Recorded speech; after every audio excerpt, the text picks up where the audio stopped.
La pluie battait furieusement contre les vitraux de l'église Saint-Michel à Paris. Ce soir d'automne où tout a basculé. Marc, le pasteur respecté de la paroisse, se tenait devant l'autel. Ses mains tremblantes serrées sur la Bible qu'il venait de refermer après une messe tardive. Soudain, un coup de tonnerre retentit. Et la porte s'ouvrit violemment. Alexandre, un jeune paroissien de 25 ans, entra en titubant, les vêtements trempés, les yeux rougis par les larmes, criant « Père Marc, je ne peux plus vivre comme ça ». Ce qui suivit fut un aveu déchirant qui fit vaciller les fondations de leur monde. Alexandre confessa son amour pour un homme. Et Marc, au lieu de le guider vers la repentance, le serra dans ses bras, murmurant des mots qui scellèrent leur destin commun. Alexandre avait grandi dans une famille bourgeoise du quartier latin, où les traditions catholiques étaient aussi rigides que les murs de leur appartement haussmannien. Son père, un avocat conservateur, et sa mère, une enseignante pieuse, l'avaient élevé dans la crainte de Dieu et le respect des normes sociales. À l'université, où il étudiait la littérature, Alexandre avait commencé à ressentir des attirances qu'il ne pouvait nommer. Des regards furtifs vers ses camarades masculins qui le terrifiaient. Il s'était tourné vers l'église pour trouver du réconfort. Et c'est là qu'il avait rencontré Marc. Marc était un homme charismatique de 40 ans. Marié depuis 15 ans à Sophie, une femme dévouée qui gérait les œuvres caritatives de la paroisse. Ils avaient 2 enfants adolescents. Une vie en apparence parfaite. Marc prêchait avec passion sur l'amour divin, la compassion. Mais en privé, il luttait contre ses propres démons. Des années plus tôt, lors de ses études au séminaire, il avait réprimé des sentiments similaires, choisissant la voie du clergé pour expier ce qu'il considérait comme une faiblesse. Alexandre était devenu son protégé, des discussions tardives après les messes, des conseils sur la foi et la vie. Mais au fil des mois, ces échanges étaient devenus plus intimes, chargés d'une tension inexprimée. Ce soir-là, sous la voûte gothique, Alexandre s'effondra. « Je suis amoureux d'un homme. Père Marc. C'est un péché. N'est-ce pas? Mais je ne peux pas le nier plus longtemps. » Marc sentit son cœur se serrer. Au lieu de citer les Écritures sur la chasteté et le mariage traditionnel, il posa une main sur l'épaule d'Alexandre. « Viens. Parlons-en calmement. » Ils s'assirent sur un banc, la pluie continuant son assaut dehors. Alexandre raconta tout, les nuits d'insomnie, la peur du rejet familial, la honte qui le rongeait. Marc écoutait. Ses propres souvenirs affluents. Il se rappelait un amour de jeunesse, étouffé avant d'éclore, et la solitude qui avait suivi. À mesure que la conversation progressait, Marc se surprit à partager ses doutes. La Bible parle d'amour, Alexandre. Mais l'Église, elle interprète les choses de manière stricte. Peut-être que Dieu voit au-delà des conventions humaines. Ces mots étaient dangereux. Hérétiques même pour un pasteur. Alexandre leva les yeux, surpris.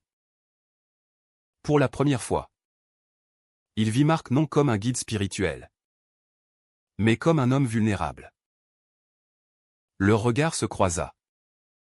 Et un silence lourd s'installa. Marc brisa le tabou, j'ai ressenti la même chose. Autrefois. Et parfois. Encore aujourd'hui. Alexandre sentit un frisson le parcourir. Était-ce possible? Le pasteur, pilier de la communauté, luttait avec les mêmes tourments?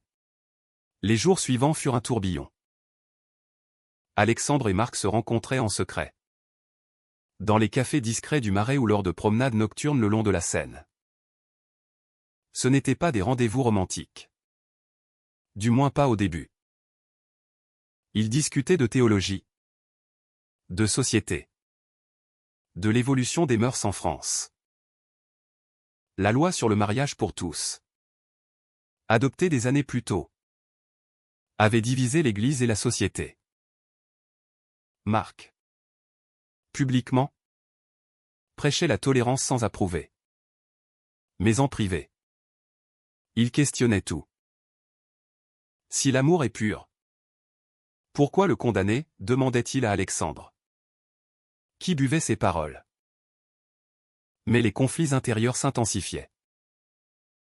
Alexandre rentrait chez lui, feignant la normalité devant ses parents. Son père, fervent opposant au mariage gay, lançait souvent des remarques acerbes sur ces déviances modernes qui corrompent la jeunesse. Alexandre se sentait déchiré, culpabilisé. De son côté, Marc rentrait auprès de Sophie, qui remarquait son air distrait. « Qu'est-ce qui te préoccupe, chérie ?» demandait-elle. Il mentait, prétextant des soucis paroissiaux. Chaque mensonge creusait un fossé dans son mariage. Un soir, lors d'une réunion paroissiale, un incident éclata. Un fidèle conservateur accusa publiquement Marc d'être trop laxiste sur les questions morales. Avec ses lois impies, nous devons rester fermes, tonna-t-il. Marc défendit une position nuancée, invoquant la miséricorde. Alexandre, présent, sentit son admiration grandir. Après la réunion, ils se retrouvèrent seuls dans le presbytère. « Tu as été courageux, » murmura Alexandre. Marc le regarda intensément. Pour la première fois, leurs mains se touchèrent intentionnellement. Un geste simple, mais chargé de signification. Alexandre rentra chez lui, le cœur battant, conscient que la ligne avait été franchie. Les semaines passèrent, et leur lien se approfondit. Marc confia à Alexandre ses peurs, perdre sa vocation, sa famille, sa réputation. Alexandre, lui, parla de son désir de vivre authentiquement, mais de la terreur d'affronter ses parents. Ils se soutenaient mutuellement, mais chaque rencontre augmentait les risques. Un jour, Sophie trouva un message ambigu sur le téléphone de Marc. « Merci pour hier soir. Cela m'a donné de l'espoir. » Ah. Elle confronta Marc, qui balbutia une explication sur un paroissien en détresse. Sophie accepta, mais le doute s'insinua. Alexandre, de son côté, commit une erreur. Lors d'un dîner familial, sous la pression, il défendit ardemment les droits LGBT face à son père.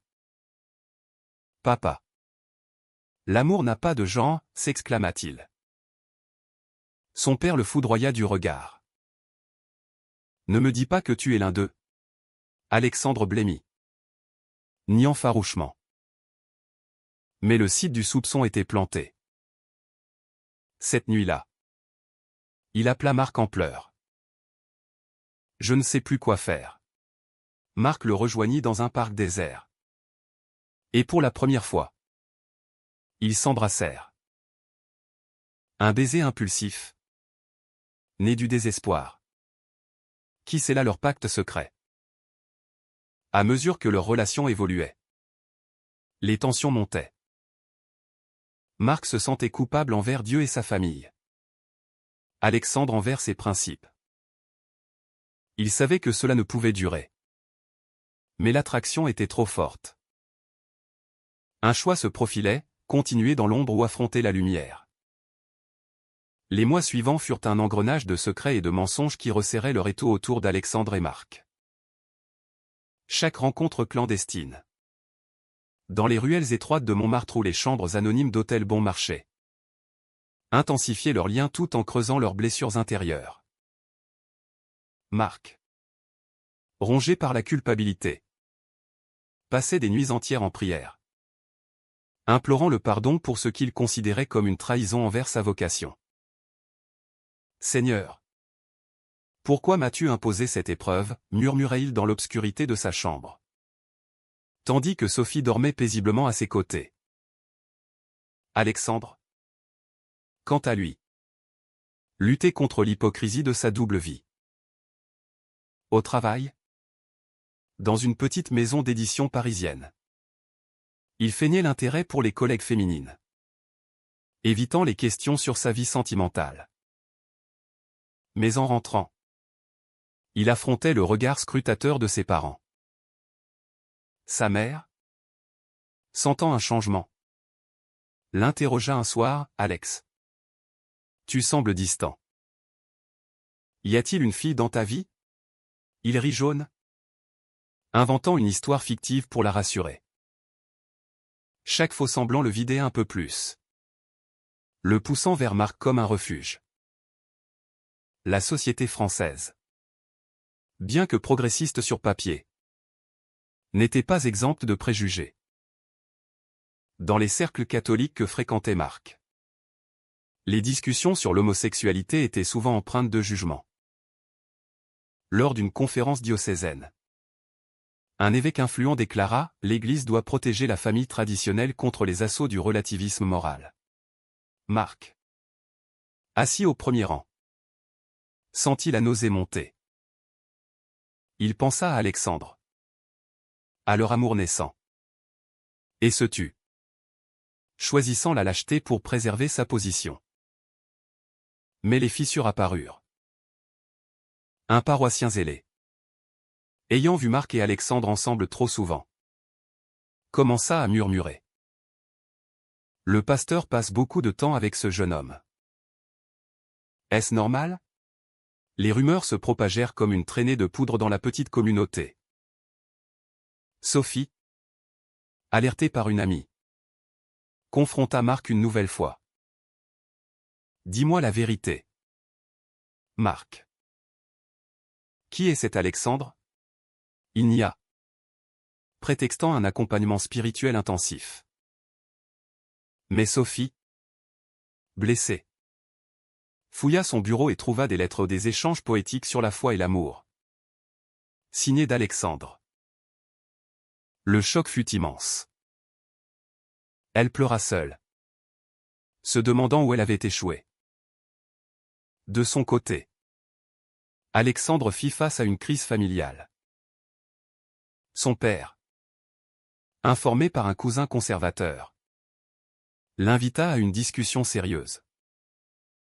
« J'ai entendu des choses sur toi et le pasteur.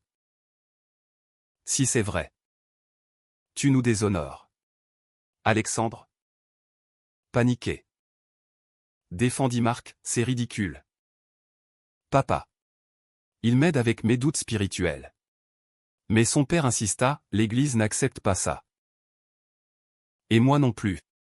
Alexandre rentra effondré, appelant Marc. Ils savent quelque chose. Que faire ? Marc, terrifié, proposa une pause, nous devons arrêter avant que tout explose.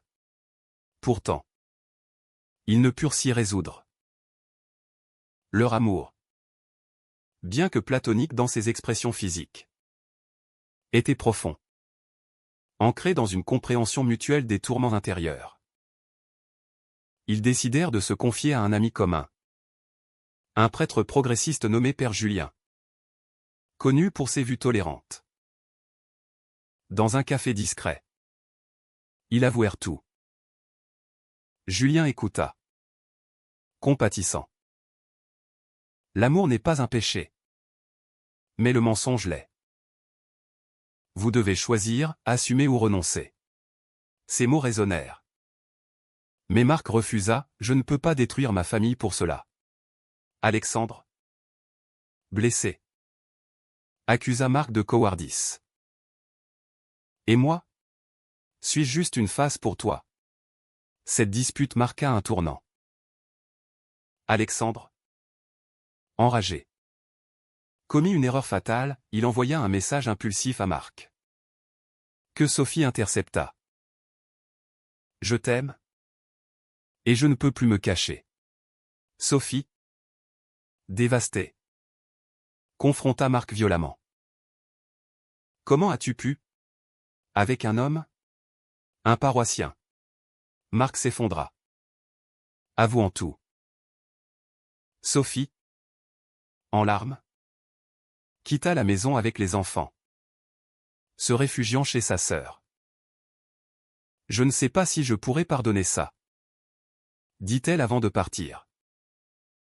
Marc, seul, affronta son évêque. Les rumeurs avaient atteint les hautes sphères. Père Marc, ces allégations sont graves. Si elles sont vraies, vous devez démissionner. Marc nia publiquement, mais en privé. Il se brisa. Il appela Alexandre, tout est fini. Sophie sait. L'Église sait. Alexandre, choqué, proposa de fuir ensemble. Partons. Recommençons ailleurs. Mais Marc refusa, je ne peux pas abandonner ma vocation. C'est mon identité. Alexandre, trahi, se tourna vers sa famille pour du soutien. Mais ce fut pire. Il avoua tout à ses parents. Son père explosa, tu es une honte. Sors d'ici. Sa mère pleura, comment as-tu pu nous faire ça? Alexandre, rejeté, erra dans les rues de Paris. Sans abri, sans espoir. Il trouva refuge chez un ami gay, qui l'encouragea, vis ta vérité. Même si ça fait mal. Marc, de son côté, paya le prix fort. Sophie demanda le divorce. Les enfants le regardaient avec confusion et colère. La paroisse le mit en congé forcé. Il se sentait vide, questionnant sa foi. Était-ce l'amour ou la tentation, se demandait-il. Alexandre, quant à lui, commença à reconstruire, trouvant du soutien dans la communauté LGBT parisienne. Mais le vide laissé par Marc persistait. Les confrontations culminèrent lors d'une réunion familiale chez Alexandre. Son père, intransigeant, déclara, si tu choisis ce chemin, tu n'es plus mon fils. Alexandre, les larmes aux yeux, répondit, alors, je choisis d'être moi-même. Il partit, claquant la porte, conscient du sacrifice. Marc, informé, tenta de le contacter. Mais Alexandre bloqua son numéro. Tu as choisi ta vie. J'ai choisi la mienne, pensa-t-il. Pourtant, le destin les réunit une dernière fois. Lors d'une manifestation pour les droits LGBT à la Bastille. Alexandre aperçut Marc dans la foule, observant de loin. Leurs regards se croisèrent, chargés de regrets. Marc s'approcha, je suis désolé. J'ai tout perdu. Mais j'ai compris.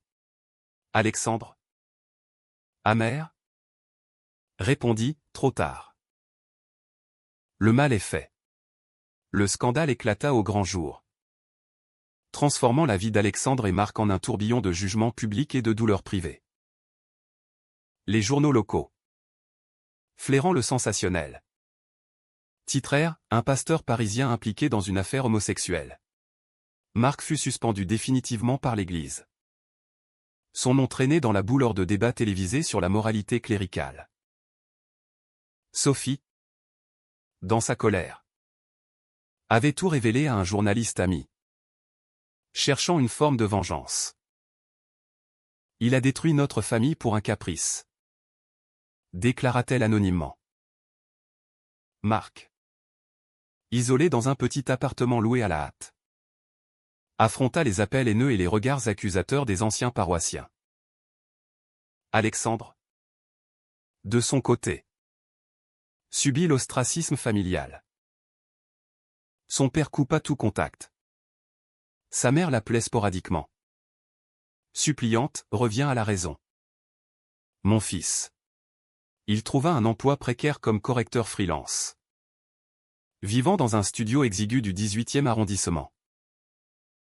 La communauté LGBT l'accueillit. Mais il se sentait marqué par la trahison de Marc. Il m'a utilisé pour explorer ses doutes, puis m'a abandonné.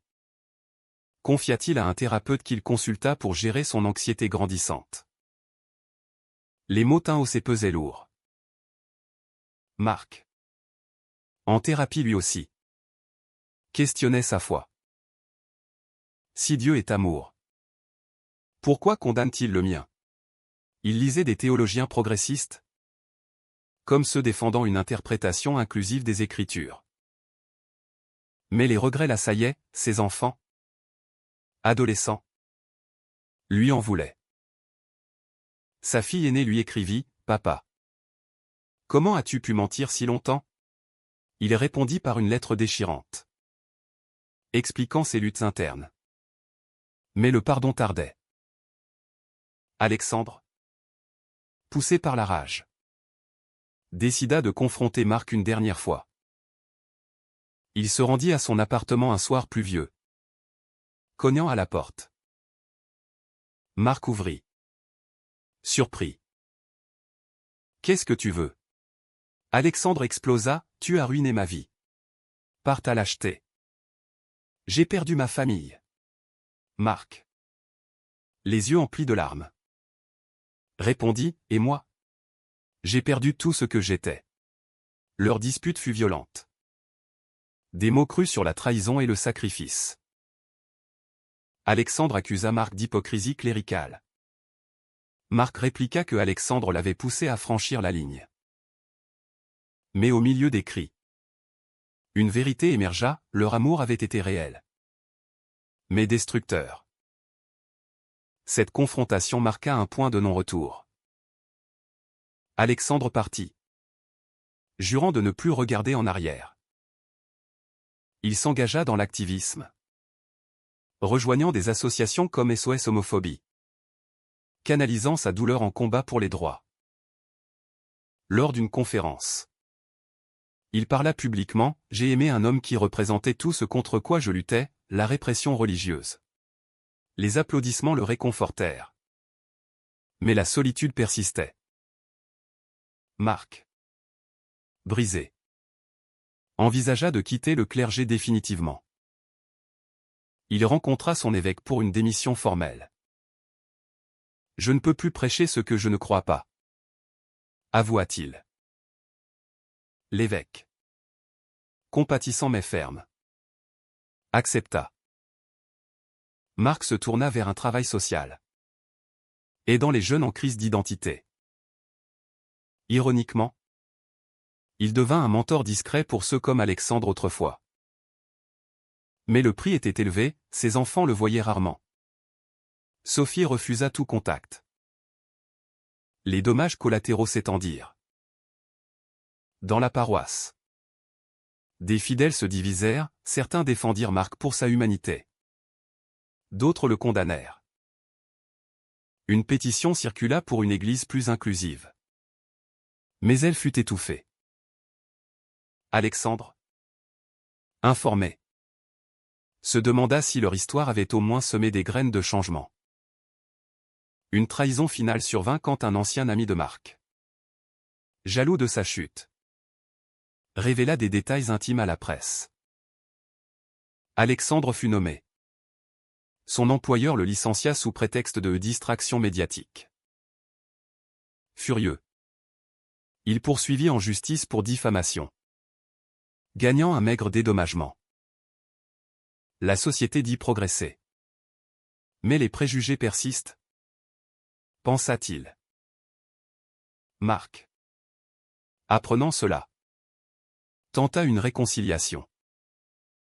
Il envoya une lettre, Alexandre. Pardonne-moi. J'ai choisi la peur au lieu de l'amour. Alexandre la lut. Déchiré. Répondre signifierait rouvrir les plaies. Il choisit le silence, optant pour une nouvelle vie. Il rencontra un homme. Lucas, un artiste ouvert. Et commença une relation saine. Sans secret. Pourtant, les ombres du passé hantaient. Lors d'une messe de Noël, Marc aperçut Alexandre de loin. Avec Lucas. Jaloux malgré lui, il quitta l'église. Alexandre, le voyant, sentit un pincement. Était-ce la bonne décision, se demanda-t-il. Les choix moraux les hantaient longtemps. Marc se reconvertit en conseiller laïque. Aidant les couples en crise. Ironie du sort. Alexandre écrivit un livre anonyme sur son expérience. Critiquant l'hypocrisie religieuse. Le succès modeste lui apporta une catharsis. Mais les blessures restaient. Sophie, remariée, envoya à Marc des photos des enfants, ils grandissent sans toi. Il pleura. Conscient du prix payé. Alexandre, face à son père lors d'un enterrement familial, fut ignoré. Le rejet est le vrai péché, pensa-t-il. Le climax approchait, une audience disciplinaire pour Marc. Où Alexandre fut appelé comme témoin. Devant le comité ecclésiastique. Il choisit la vérité, Marc est un homme bon. Piégé par des dogmes rigides. Marc, ému, murmura merci. Mais le verdict fut sans appel, excommunication temporaire. Après l'audience, Alexandre et Marc se retrouvèrent seuls dans un couloir froid du diocèse. « Pourquoi as-tu témoigné pour moi » demanda Marc. La voix brisée. Alexandre répondit, « Parce que malgré tout, je t'aime encore. » Mais l'amour ne justifie pas la destruction. Ils se serrèrent la main. Un geste final de closure. Avant de partir chacun de son côté. Marc rentra dans son appartement vide. Réfléchissant à ses erreurs. Il décida de voyager. Visitant des communautés inclusives en Europe. Cherchant une nouvelle foi. Alexandre, fortifié, approfondit sa relation avec Lucas. Ils adoptèrent un mode de vie ouvert. Participant à des pride parades et militant pour l'égalité. Mais les cicatrices intérieures persistaient, des nuits d'insomnie où il revivait le rejet familial. Sa mère, finalement, l'appela, « Je veux te voir ». Leur réunion fut tendue. Mais un début de réconciliation. « Je t'aime ?» Malgré tout, dit-elle. Son père, cependant, resta intransigeant. Mourant des années plus tard sans pardon. Marc, de son côté, trouva une paix relative. Il écrivit un essai sur la réforme de l'Église, plaidant pour l'acceptation des homosexuels. Publié anonymement, il suscita des débats. Sophie, lisant l'ouvrage, contacta Marc, « Peut-être que j'ai été trop dur. » Ils se rencontrèrent. Amis désormais. Coparentant leurs enfants adultes. La fille de Marc, inspirée, devint activiste pour les droits LGBT au sein de l'Église. Les années passèrent. Et leurs chemins se croisèrent à nouveau lors d'un colloque sur la théologie queer à Paris. Alexandre, conférencier, parla de son parcours. Marc, dans le public, applaudit. Après, ils discutèrent, « Nous avons payé cher. Mais avons-nous changé quelque chose, demanda Marc. Alexandre sourit, peut-être. L'important est d'avoir osé. Alexandre fonda une association aidant les jeunes gays en milieu religieux, canalisant sa douleur en action positive. Marc rejoignit comme bénévole, leur collaboration professionnelle marquant une rédemption. Pas d'amour romantique, mais un respect mutuel. Pourtant, les questions morales l'ingèrent. Était-ce juste de prioriser l'amour personnel sur les devoirs familiaux? Marc regrettait ses mensonges. Alexandre sa précipitation. La société évoluait, plus de mariages gays. Moins de tabous. Mais dans les cercles conservateurs, les préjugés persistaient. À la fin, Alexandre se maria avec Lucas, invitant Marc. Celui-ci assista. Ému. « Tu mérites le bonheur, dit-il. Alexandre répondit, toi aussi.